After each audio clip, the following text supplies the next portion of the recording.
শুভ সকাল বন্ধুরা। আজ আমি জলখাবারে বানালাম ব্রেড অমলেট। এই যে দেখতে পাচ্ছেন কতগুলো বানিয়ে নিয়েছি। তো সব পরিষ্কার হয়ে গেছে। এইবার মেশিনে জামা কাপড় কাচতে দিয়েছি। এবার এগুলো সব কাঁচা হয়ে গেলে শুকুতে দেব, তারপর রান্না বসাবো। আজ আমাদের হয়েছে ডিমের কষা দুপুরবেলা।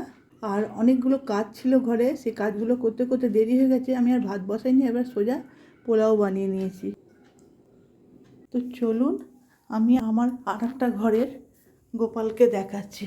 এই যে গোপাল সোনা বসে আছে, এই যে গোপলু আমার বসে আছে। আরও ঠাকুরপত্র আছে এখানে, আমাদের ছবি মেয়েকে নিয়ে। তো চলুন ভিডিওটাও তাহলে এখানে শেষ করছি গোপাল সোনাকে দেখিয়ে। সবাই ভালো থাকবেন, সুস্থ থাকবেন, সাবধানে থাকবেন। লাইক, শেয়ার, কমেন্ট, সাবস্ক্রাইব করবেন। গুড নাইট, শুভরাত্রি।